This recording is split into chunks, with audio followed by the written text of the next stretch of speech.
Hello, everyone, and welcome to another edition of At the Helm. My name is Thomas Ferret, and I am thrilled to have you join us today for a journey into the world of leadership and impactful initiatives. At the Helm is not just an event, it's a celebration of leaders who steer change, drive innovation, and inspire others to reach new heights. In each episode, we delve into the stories of remarkable individuals who have taken the helm of their respective fields, shaping the course of their organizations or and communities. From business innovators to social change makers, ADM is a platform dedicated to showcasing the diverse and inspiring leadership initiatives that make a positive impact on our world. So buckle up and get ready for an engaging conversation that goes beyond the surface, exploring the strategies, challenges, and triumph of those who lead with purpose. So today, I have the pleasure to be with Debbie Walker.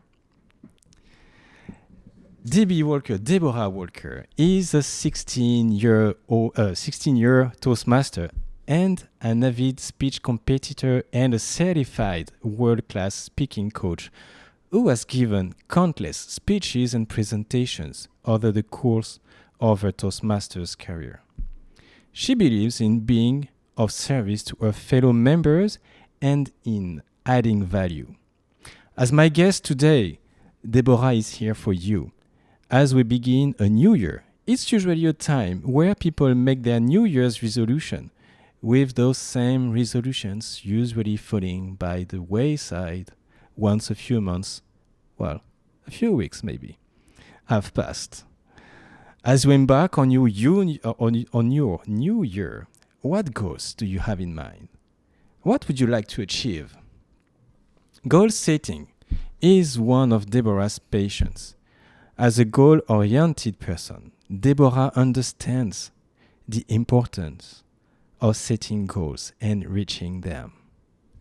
During our conversation, you will hear about some of the goals Deborah has had and what tool she used to achieve. Please welcome Deborah Walker. Welcome, Deborah. How Thank are you you, Thomas. today? I am very well. How are you? I'm good, thanks. I'm good. Thank you. It's the third event. It's the third at the Helm event. It's always just chilling to have that to do that, and I'm really glad to have you on board for this event. It's my first in English, and yeah, I'm sure the audience will excuse my language being a bit difficult. Anyway, so let's dive. Without further ado, let's dive into the theme that we're going to talk about today is about goal setting. Before we jump into that, I would like to see the audience. I would like the audience to tell us where they are from. So, could you please put your location in the comments in this of this video? It would be nice to see where you're from. And while our audience is doing that, I will invite DB to talk about our journey. So when we started to talk together a couple of months ago, when it was part of another project with Toastmasters, and I put a message on the Toastmasters International group asking for help and asking for people to be with me to do some interviews about goal settings, about leadership, and Debbie was one of the first, if not the first, to respond to respond to the call and say, "Hey, I'm here. We can do things together. Let's do it." So a few months after, I'm here, and as part of the theme that we talked about when I launched the call for help, Debbie came up with the idea of goal setting. And what better time of the year to talk about goal setting than the new year resolutions? We tend to never achieve. Maybe it's part of my things. So Deborah, could you tell us more about your journey? I mean, when we start talking, you talked about your goal to compete in the international speech competition of Toastmasters, and then I understood that you go through a journey. And could you just let us know about that? Absolutely, it would be my pleasure. For the members of the audience, might you be thinking, another talk on goal setting? I've heard it all before. My wish today is to inspire you with what I learned in my journey from 2021 to 2023. Now, as you recall, March of 2020 happened. COVID, the world shut down. But because of COVID, the online world opened up. Toastmasters in particular made a lot of changes. No longer were you only going to meet Toastmasters where you lived in person. You could go anywhere. You could visit clubs in other provinces, countries, and districts. You could even join a club in another district or another country. The Toastmasters annual convention went online.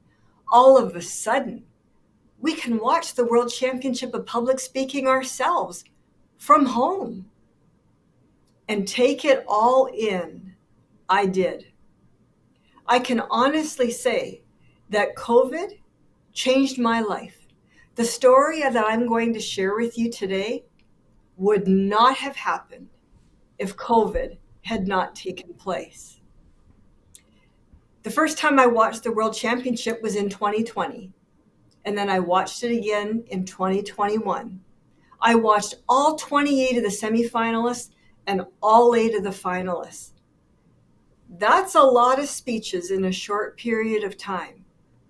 But I still remember to this day the impact that it had on me. I came away from that feeling so inspired. And I thought, maybe I could do that. That led me to pursue coaching with Toastmasters at the world level. There's nothing like it. The growth, the learning, the value that I found in taking one speech and working on it for an extended period of time, up to 6 months or even longer, and doing what I call CPR, the crafting, the preparing, and the revising of that speech. Huge value in doing that. Gone were the days of working on a speech once, delivering it and putting it to the side. Now we're going to really hone these skills. We're going to work on this. We're going to develop this step by step by step. And that was the beginning of my journey. But that wasn't the only thing. As you know, the rule of 3. And what I'm going to share with you today is a rule of 3. Coaching was the first part of it. Then there was changing direction. Sometimes when things happen in life that are challenging, it's actually an opportunity to evaluate one's direction. Where do you want to go? What do you want to achieve? What goal is a must-have for you? And in my journey, I did indeed make a strategic change, and I changed direction. Now, changing direction is a risk. It's not a given that it's going to work out well for you on the other side. In fact, it might not. But you don't know if you don't take that step and make a change. And I did. Did it work out? You will find out later on. And then there was my third step. That's creating a plan. When the astronauts go up into space, they don't just drive themselves out to the launch pad, get in the capsule, and blast off. There's weeks, months, or years of planning that go into that trip. And the same is true in my journey through the speech contests. I needed to have a plan. And thanks to a friend of mine, I was actually introduced to a fabulous tool that helped me develop the plan that I needed. It was amazing. From 2021 to 2023, I went on this journey. My ultimate goal was the World Championship of Public Speaking. I didn't make it quite that far, but you will find out today how far I did get, and I actually achieved more than I ever would have expected at the beginning of my journey. As we discuss goal setting today, this is not your regular run-of-the-mill presentation on goal setting. This is meant to be inspiring for you. By virtue of me sharing my journey, there may be pieces of it that you can relate to. There might be something that speaks to you and you think, I'm going to try that. As we go through this, try and think of one thing that you would like to accomplish in 2024, something that's really meaningful to you. Maybe something that's a little bit of a stretch, something that involves maybe a little bit of a risk, but something that's worth putting the time, the effort, and the thought around, and then see where it carries you in 2024. And I hope you will be inspired on your journey. Thank you very much, Debbie, for this, introduction. It's a huge introduction. It's really interesting, and I think the audience would like to understand. You just brought that, but how did you measure? How did you measure the benefits of your 3Cs method? Just quickly, and how did you end up with saying, yeah, I did it. It worked. How did I measure it? It all came about as a result of my own personal experience. At the beginning of my journey in 2021, I didn't have this plan in place that I'm going to share with you today. This came together in bits and pieces over a period of time. And as I began to look back and reflect on it, I was able to start connecting the dots and putting the pieces together. Now, when it came to creating a plan, there were some specific measurements in there by virtue of the tool that I used. And we're going to get to that a little bit later. At the end of the day, you could easily measure success by whether or not you reached your goal. If you didn't reach the ultimate goal, you could view that as a failure, and that is not necessarily the case at all. Sometimes it's more so a case of looking back and seeing how far you've actually come. Now, as I mentioned in my case, my ultimate goal was to make it to the World Championship of Public Speaking. That did not happen. But as I mentioned, I already wound up achieving more than I actually ever thought that I would. And it wasn't even in the plan. There's no set right way or wrong way to say, hey, you succeeded or you didn't. You're going to look back later and see how far you've come, the lessons learned, changes that you put in, risks that you took, and then look at the overall big picture. At the end of the day, when I look back on my journey, was it a success? Yes, it was. The personal growth, the goals that I did achieve, was it worth the time, the effort, the money, everything that was put into it? It absolutely was. When you go on a journey and you pursue something for an extended period of time and you put in the time and effort that it takes, you are going to benefit regardless of whether or not you reach the actual intended target. The story is always going to be a success. And the way that you measure it is by looking back and seeing your journey, connecting the dots, and then answering that question for you. Have I become a better person? Did I reach my goal?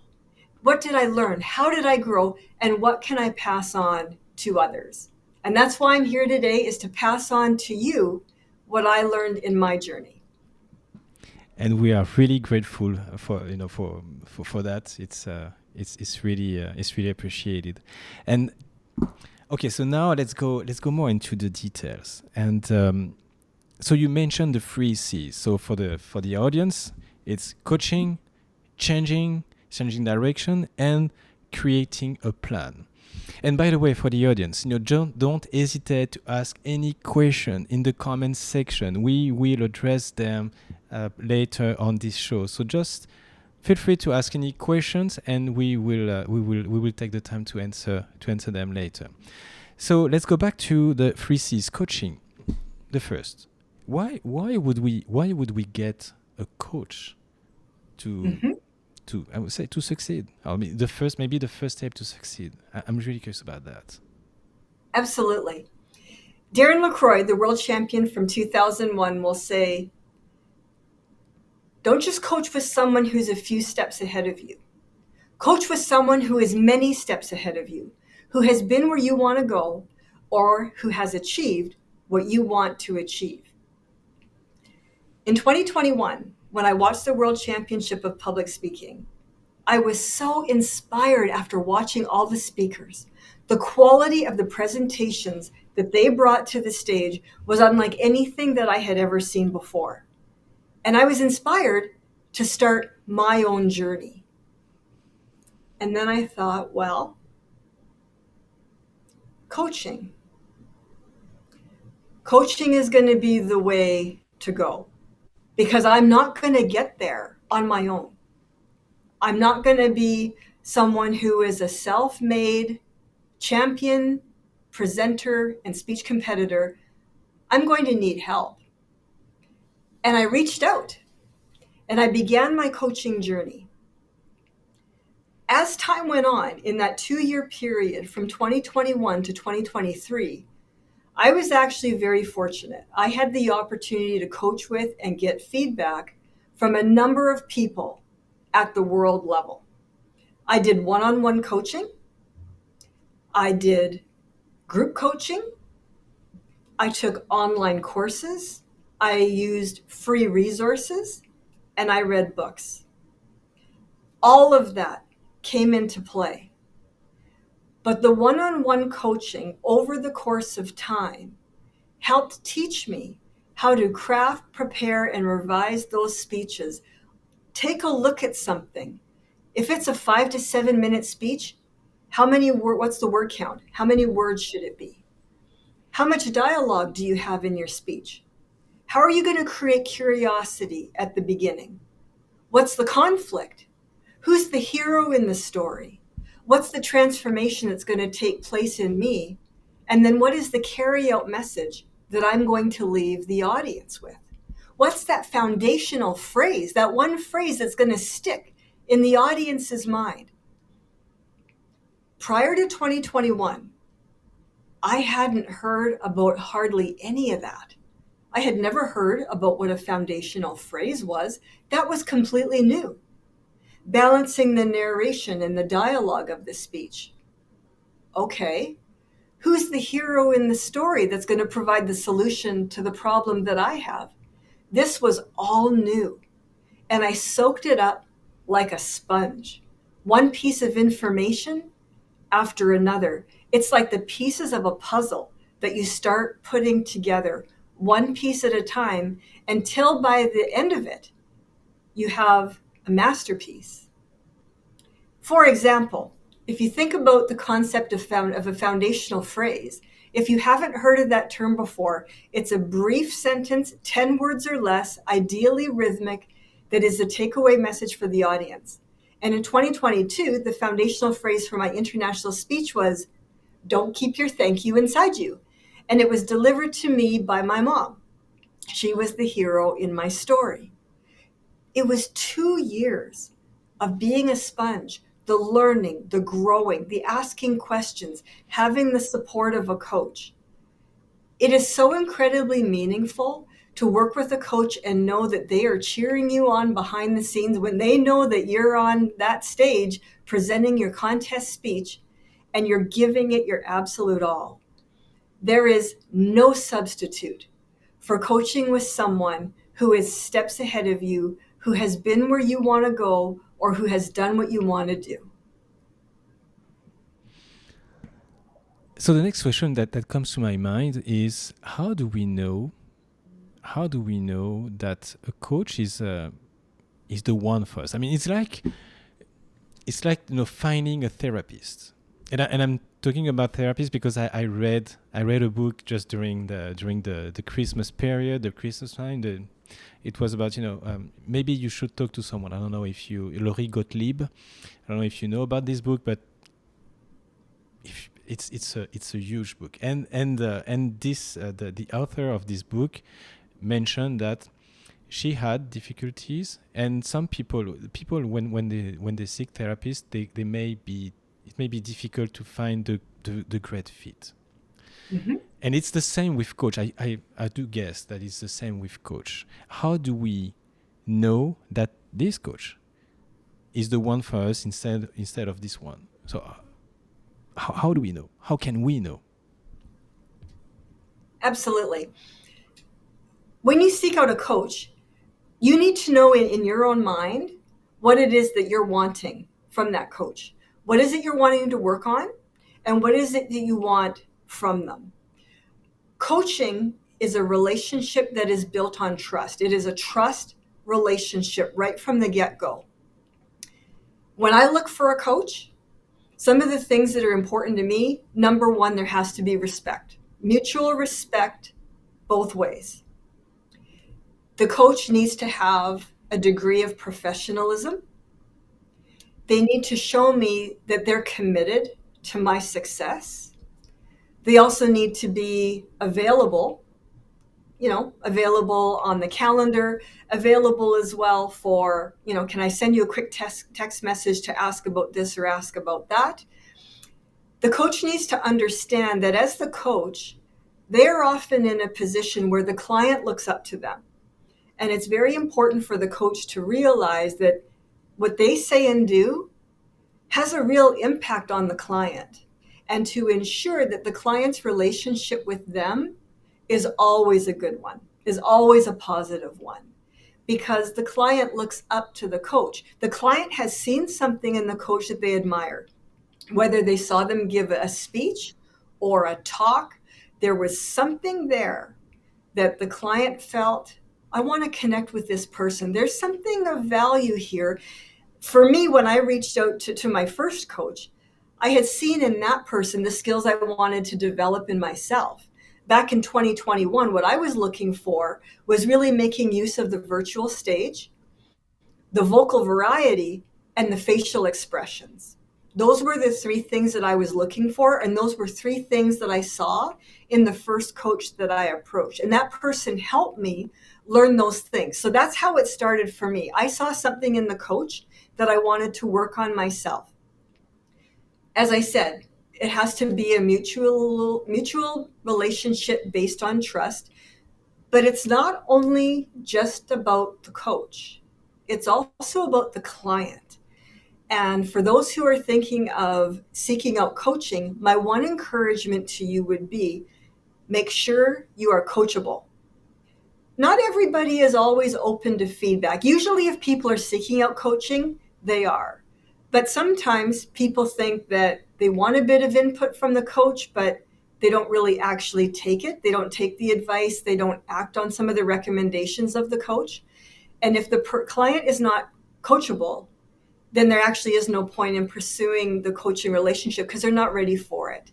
So in as much as the coach needs to be professional, respectful, making sure they provide a good, positive experience for the client also needs to be coachable, trust the guidance of their coach, and be willing to act on the advice that's given. Yeah, it may not be easy, and what would be the tool to find a good, I mean, to find a coach? How do you find a coach? Is there a kind of a book or just maybe internet? But how do we know that? Well, thanks to COVID, remember the online world opened up. The coaches are far more accessible today than they used to be. What I did when I reached out to my first coach, I saw this person compete in the World Championship of Public Speaking. During the contested interviews, the speakers are always asked, "What club are you representing?" Well, I wrote down the name of that person's club. I looked up their club website and I sent a message through their contact us page. And that's how I got connected with that person.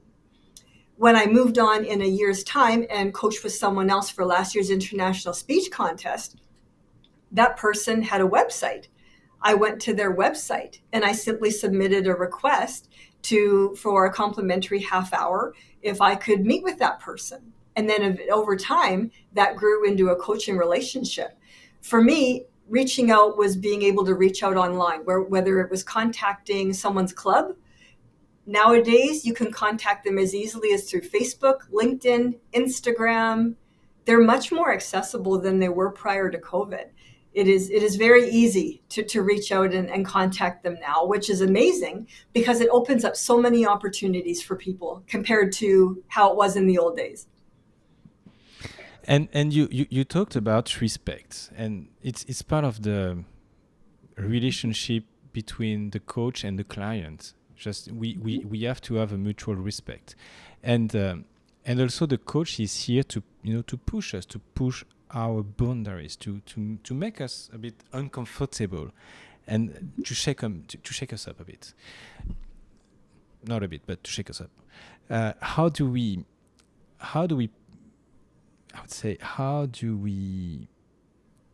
make the distinction between pushing the boundaries and disrespect? There could be a tricky limit line. I don't know to say that. So how would you define it? What would you say about that? That's going to be something that you feel as you go along. By way of example, a few years ago, I was coaching a new Toastmaster who was working on their icebreaker speech. We had spent a number of weeks working on it. He had a very good story. We worked on the foundational phrase. We did a lot of that crafting, preparing, and revising. After a few months of working on it, it really was time for him to deliver that speech. But we were coming up to Christmas time, and he had family that was going to be coming from out of the country for Christmas. I knew he was ready to present that speech. And I knew him well enough, and I had worked with him long enough to know I can give him a little bit of a push. And what I pushed him to do and what I challenged him to do was to give the speech at his club meeting before Christmas so that he didn't have it weighing on his mind when his family was in town. He could check off that box. He could cross that off his list and then go into Christmas. I've accomplished my goal. Now I can just have some fun time with my family, and I will work on my next speech in the new year. I knew him well enough to know that I could push him. And he rose to the challenge. And he did it. And he did a fantastic job. He absolutely nailed it. But knowing when to push someone comes with time. It comes with the rapport and the respect that you develop as you get to know one another. There are times where you need to give them a little bit of time to work on something. Don't push right away. But then when it gets close to time to go, you can give them that little bit of a push, and he rose to the occasion. So it's a balancing act, and it is something that you feel as you grow the relationship between the coach and the client. And so I think you partly answered the upcoming question, but how would you push someone? I mean, it's respectfully, obviously, but how would you? I understand. I understand that you knew that this guy was your coachee was ready to move, but how would you convince your coaches that they are ready to go? how would you do? In the case with this particular person, I just challenged him and I said, "You're ready to do this. Sign up for a speech spot. Come on, let's get this done." I was very friendly, direct. At the same time, I made a point of instilling confidence in him, and I reassured him, "You are ready. I'll be there cheering you on. Let's go." And he did. So short sentence, motivation, and I would say you just empowered your coachee that he could do it. He was just sometime do it and see what, maybe not see what happened, but because you know that it's going to happen well, but it's just to make people to put people at ease so they are comfortable enough to try, just like that. And basically, what would be your call to action, with that? Because this is also the objective of this session, of this emission. It's just to invite people to take action, not just only to listen to people saying you should do that, you should do it. No, just a call to action. What would be your call of action for this specific C? Absolutely. If there's something that you want to achieve, you have a goal in mind, find someone who has been where you want to go or who has done what you want to do, seek them out and ask them if they would coach you. Thank you. So this brings us to the second step, I would say the second C, which is to change direction. Yes. And I understand that thanks to, maybe not the most appropriate things to say, but thanks to COVID, you changed your direction. What could you tell us about that? I'm really curious to see about to know about that. COVID really helped me take a completely brand new direction. And as we already talked about, it started with the coaching. On my contest journey in 2021 to 2023, I made another change of direction in 2022. I had tried competing at the district level in my home district twice. So you already know now I made it to the district level twice. I wanted to either win or be in the top 3 at the district level. And after 2 attempts, I was unsuccessful. I did not make it into the top 3. I didn't want to do it a third time. COVID, again, opened up the world. The limitations are gone. I could go anywhere that I wanted to go. I took a chance. I took a risk. And in January of 2022, right at the very start of the Toastmasters International Speech Contest for 2022, I joined another club in another district far, far away from where I lived, put myself in a position of competing against a group of complete strangers. No one in the club knows me. The judges don't know me. The other contestants don't know me. Who is this person that has shown up out of the blue to compete?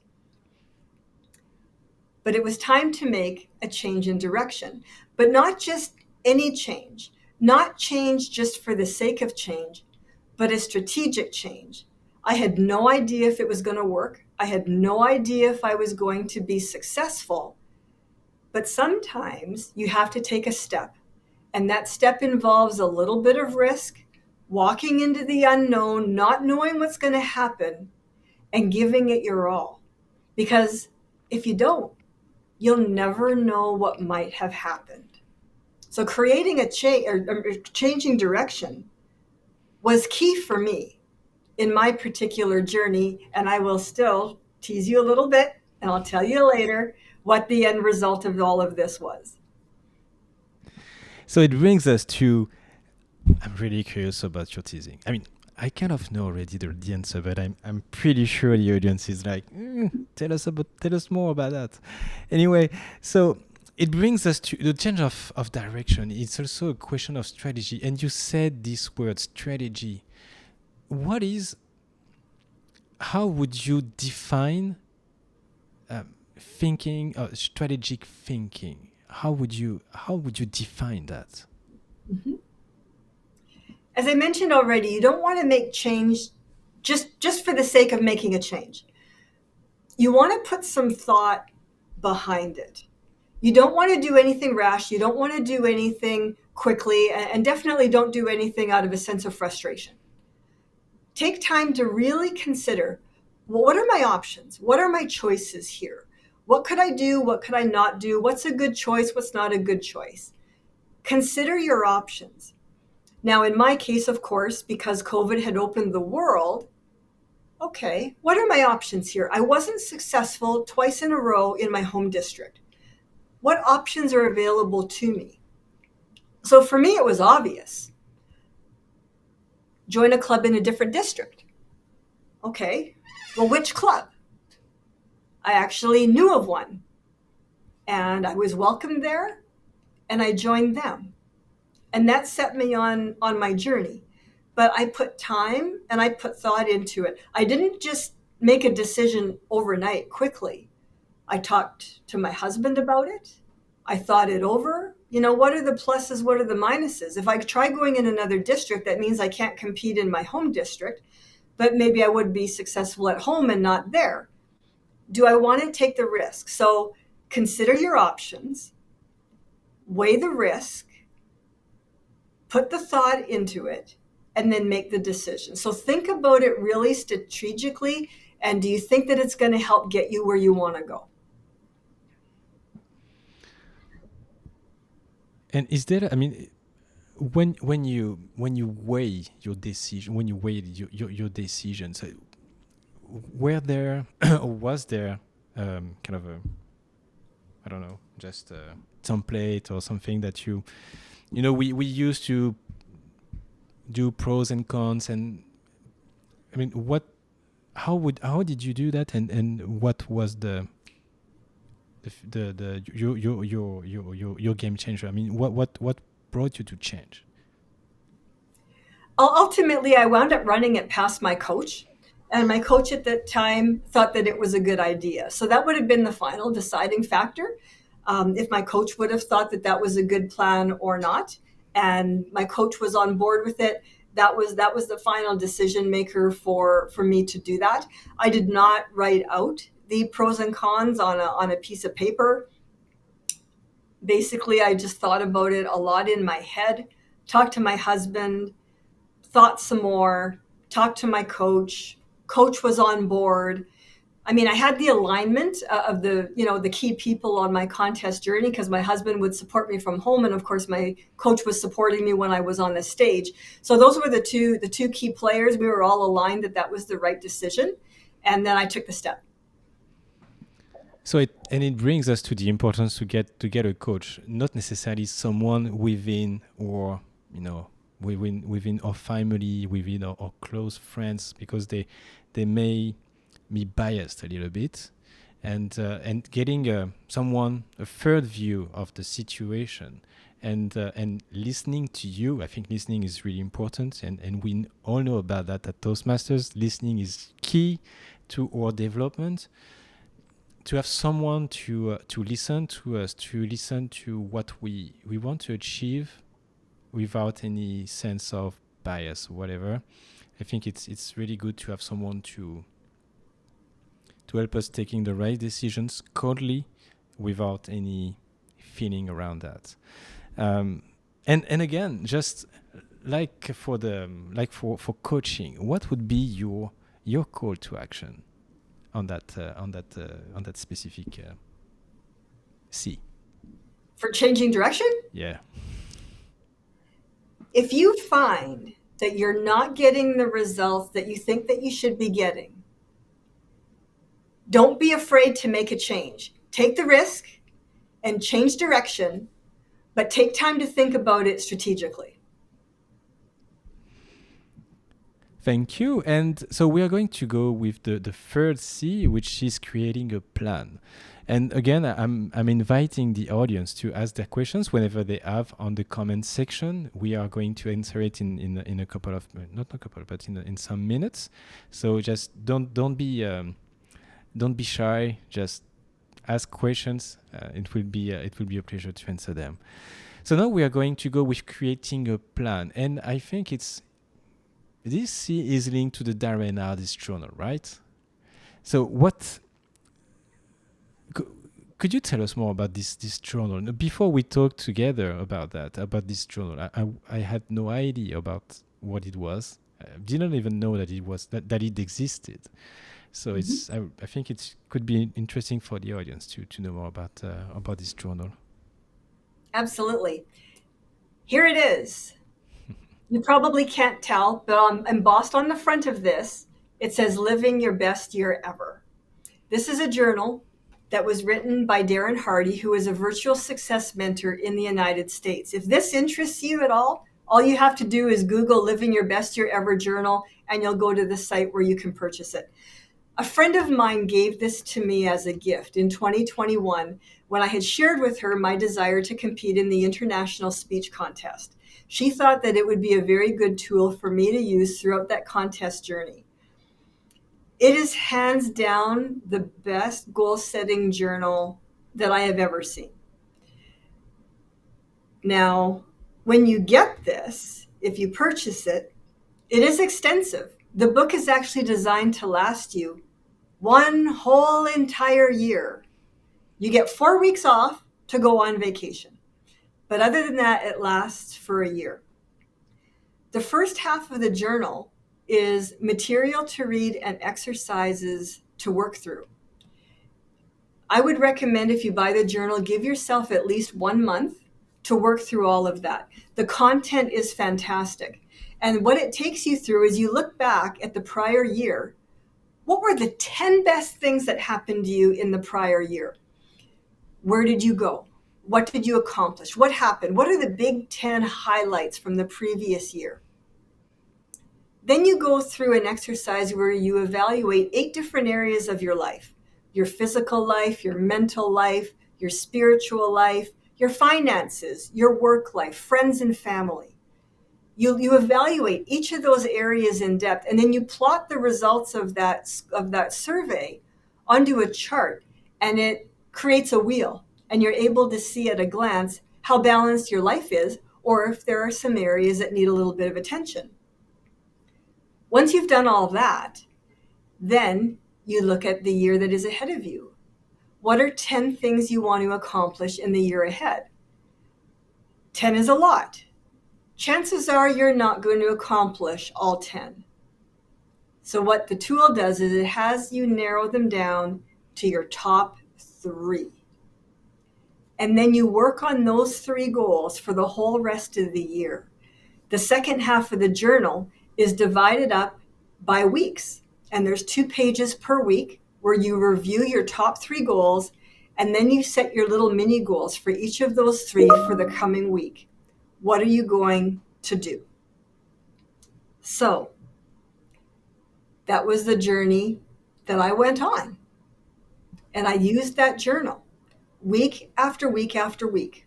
So the way that it really works out is every Sunday, you would look at your goals for the following week and you would write them down.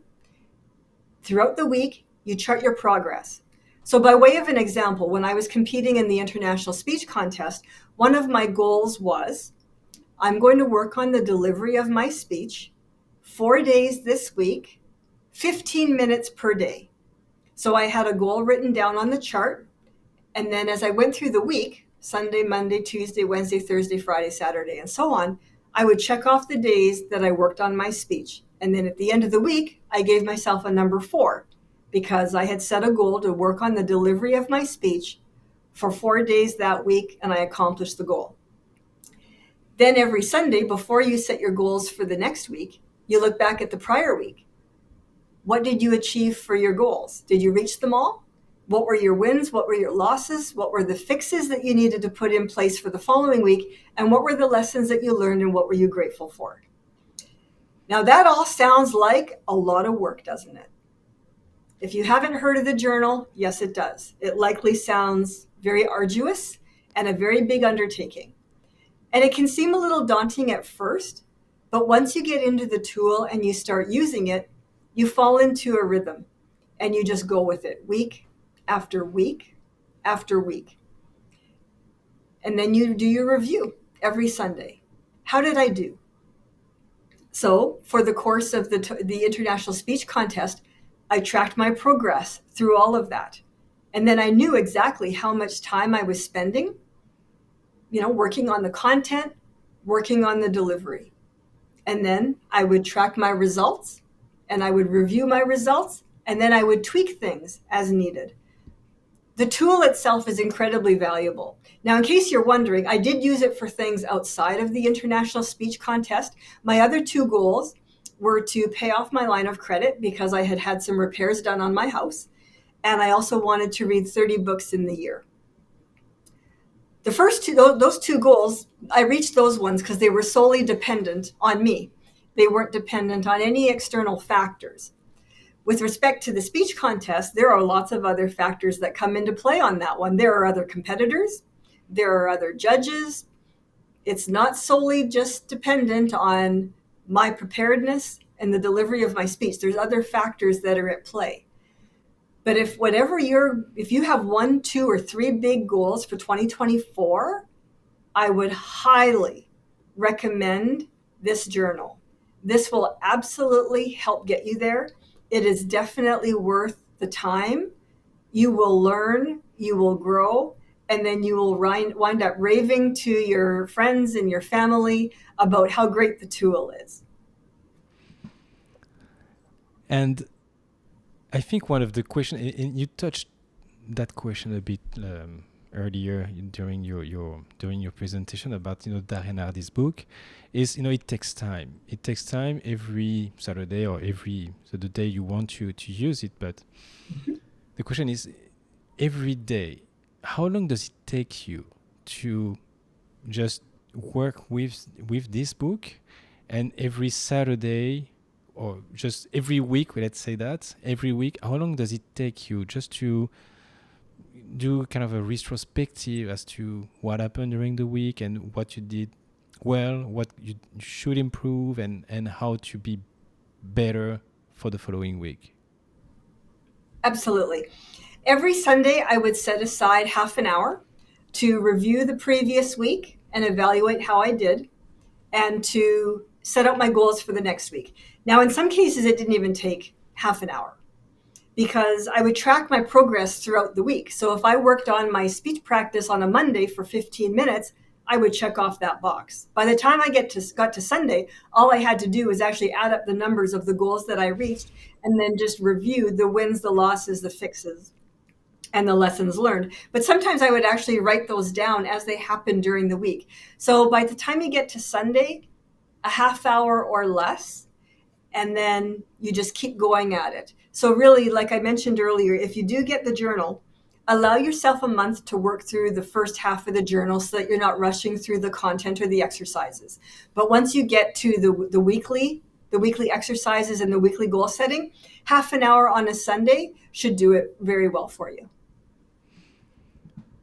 And we know, I don't know if you've read Atomic Habits, the book from I'm reading it actually right now, and I really think that they are interesting things, and it's all about habits. And in your opinion, and based on your experience now with Darren Hardy's book and with your coach and the change of direction that you took, what would you advise what advice would you give to the audience to create or to change their habits? So if they want to change something as part of their habits, how to proceed? How would you do? What advice would you give to them? Mm-hmm. I have read Atomic Habits. I read it last year. James Clear. Exactly. One of the premises in Atomic Habits, it's all about creating and forming new habits as well as maybe ending or stopping bad habits. The one reason why a good habit can be difficult to form is if there's no immediate result. For example, if somebody had a weight goal and they wanted to lose 30 pounds, that can be a difficult goal to maintain because it's not something that you're going to see happen right away. That might be a few months down the road. It's hard to form a habit that is down the road and isn't something that you can see right now. That's why Darren Hardy's journal is so good, because you can see the results immediately at the end of every week as you work through the journal. So this goes hand in hand with James Clear's book. One of Darren Hardy's premises is that small changes completed consistently over time yield big results. And that is exactly what the Living Your Best Year Ever journal is geared towards. If you want to feel encouraged and feel inspired to continue in on your goal journey, the simple act of writing it down and reviewing it every week and seeing the progress that you are making will positively reinforce you so that you continue working on your goals. Thank you very much. So I'm glad that I'm not reading James Clear's book for nothing. I'm glad to see that I may be just doing the two things at the same time. And so basically, and I think we all get the answer to that question. But what would be your call to action for this C, for this third C? What would it be? Get the book. Absolutely get the book. Give it 1 year of your time for 3 big goals that you want to achieve in your life and see what you can accomplish. Pretty much straightforward, isn't it? Very. Yeah, no, it is really straightforward. So I think we've gone through the 3 C's, and I would like to invite the audience to to ask their questions, and so Debbie can answer them. And so far, I think you've been pretty much clear, because I don't have many questions. I see some people coming from Montreal. Thank you, Anna. I've got someone from Calgary, from District 42. Hello, Vesna. I've got Mary from Switzerland, Olivia from Togo, Antoinette from Saint-Eustache. So Saint-Eustache is a place close to in Quebec. So it's I think it's pretty much clear. And I don't know. It's so basically you created kind of. This is what I like with James Clear and Darren Hardy. So you took the advice from James Clear to create your habit of just populating the Darren Hardy's book. How many books have you done so far? How many Darren's book have you done so far? The journal? Yeah. Book journal. Sorry. I've done 2 journals, and then in addition to the journal, he wrote a book called The Compound Effect, and that's the book that has the premise from it, that small changes completed consistently over time yield big results. That's another fabulous tool. It actually comes with a workbook. And a couple years ago during the summer, Darren Hardy had a challenge to read through the whole book and do the workbook in the span of a week. And so I took on his challenge, and I did exactly that. It was like my own little personal retreat. It was that time where I just invested in me, and the material is so practical and it was so good that when I read James Clear's book afterwards on the Atomic Habits, the two really fit well together, sort of like hand in hand. So I've done 2 Living Your Best Year Ever journals. I've read The Compound Effect, and then of course James Clear's book. Thank you. So we don't seem to have any question from the audience. So it's it's a good sign too. We've got an audience, but we don't have any questions so far. So, but if there are any later on, we will follow up with you, and Debbie and myself, we will follow up with you for sure. And I would like to take the time for Debbie to talk about her coaching business, and I will leave you the floor to do so. So, Debbie, the floor is yours. Thank you very much. Do you think before I do that I should let them know how I made out in my journey in 2021 to 2023? That would be awesome. I think I should probably do that.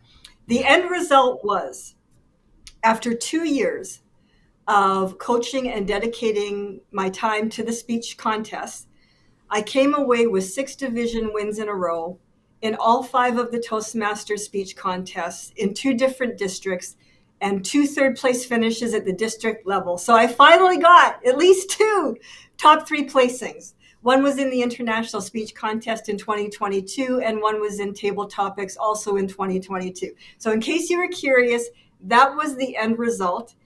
And I never, ever would have dreamed that I'd have 6 division wins in a row and 2 third-place district finishes. I mean, that was not a goal that I had set out to have at the beginning of the journey.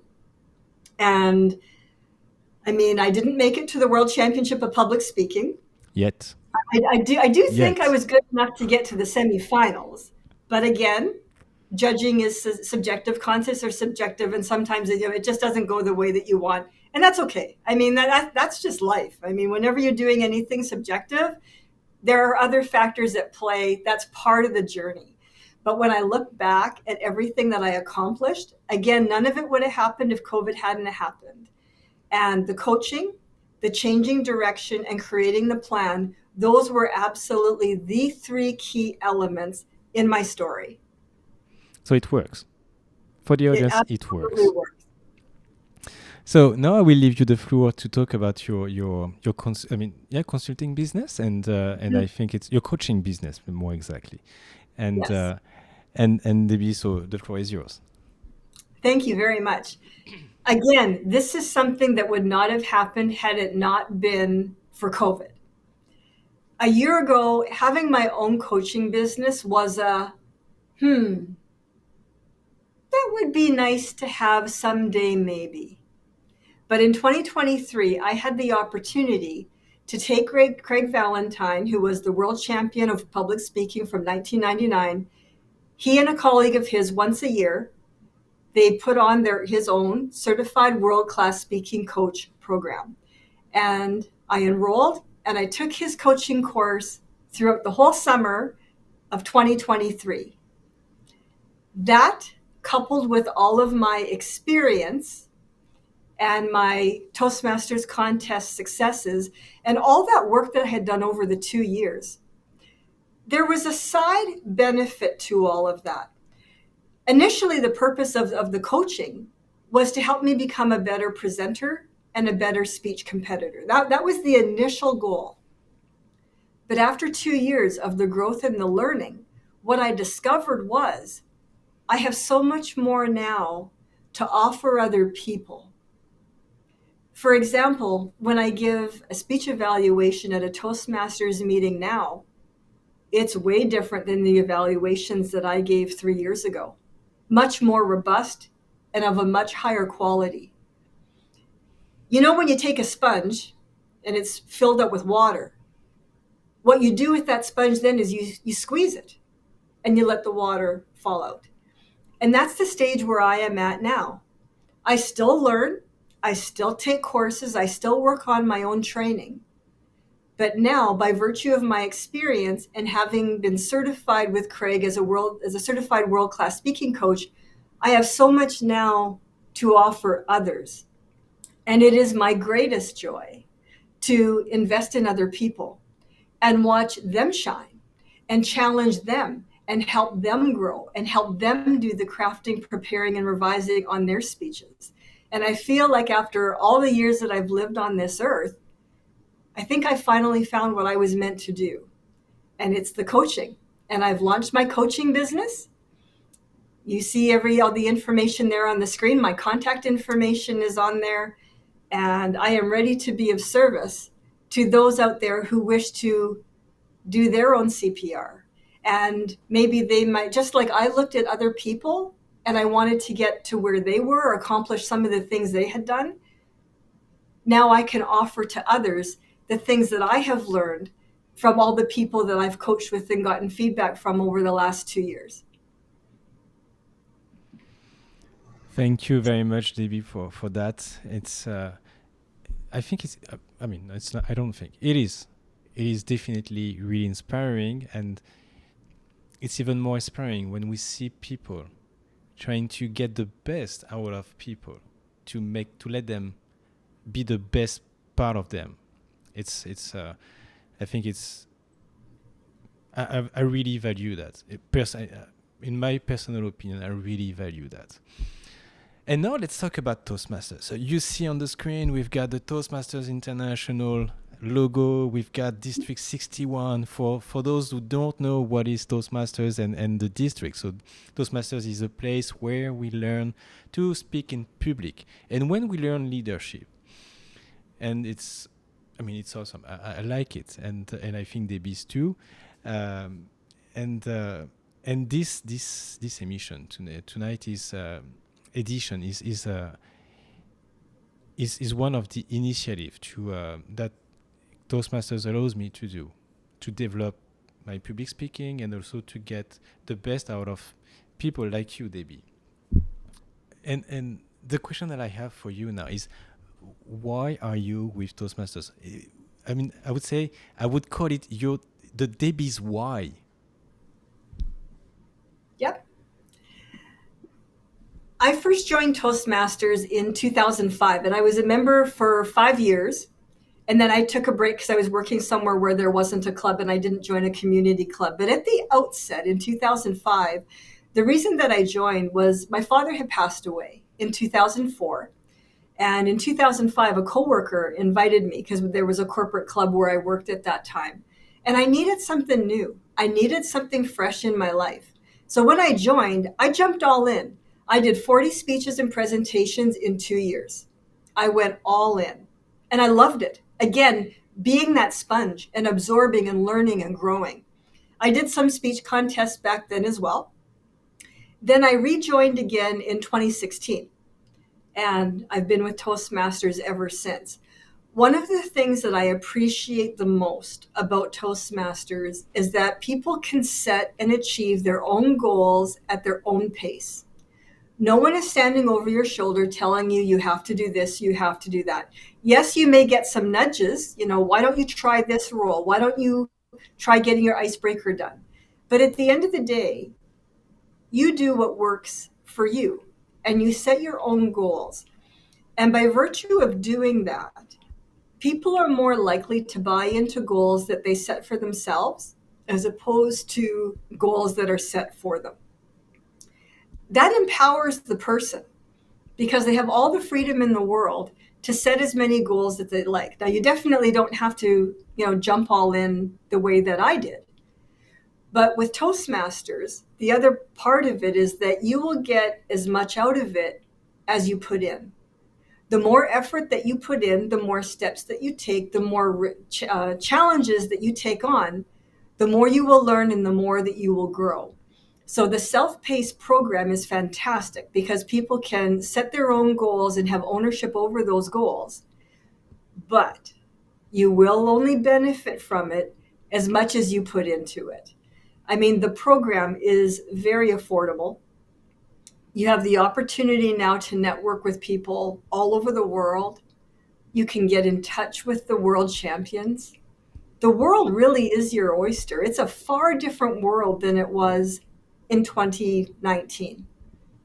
So go for it. Craft it. Make it into what you want it to be.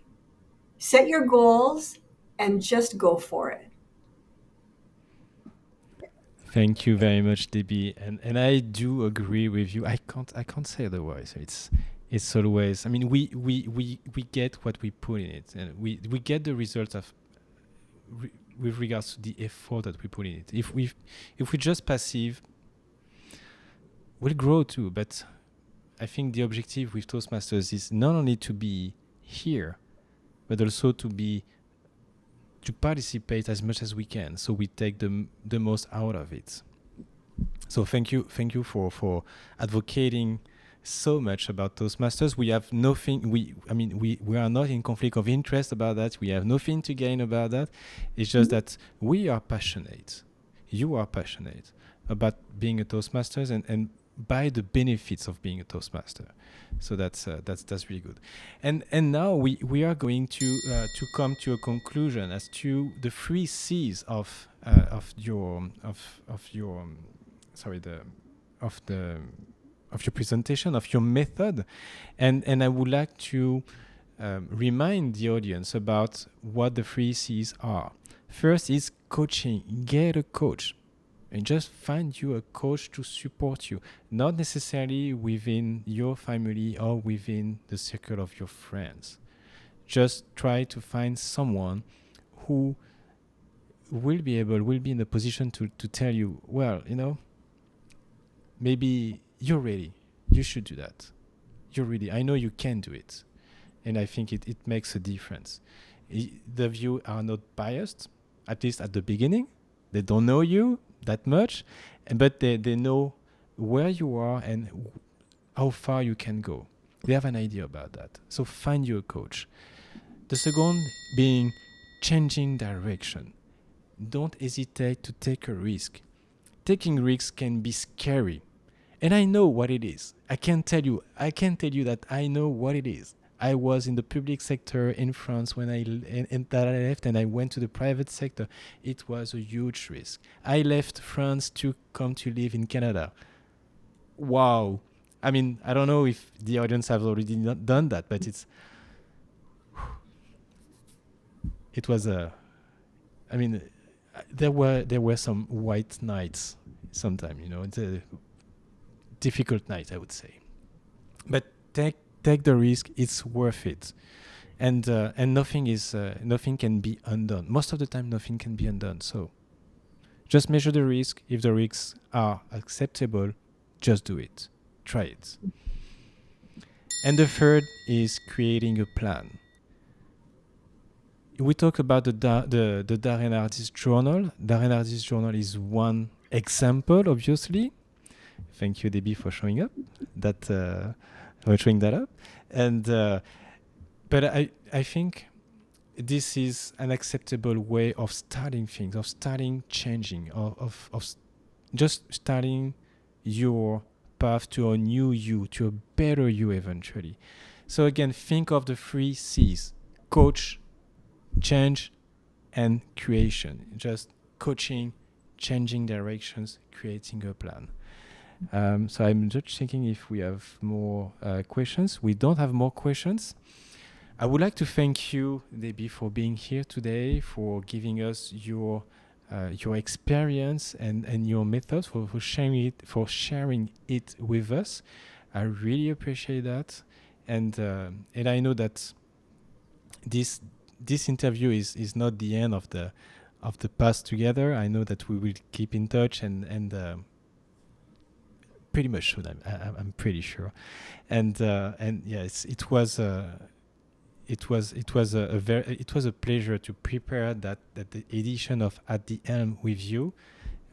I learned a lot. I don't know about you, but I learned a lot with you, and I'm really glad as to how it went tonight.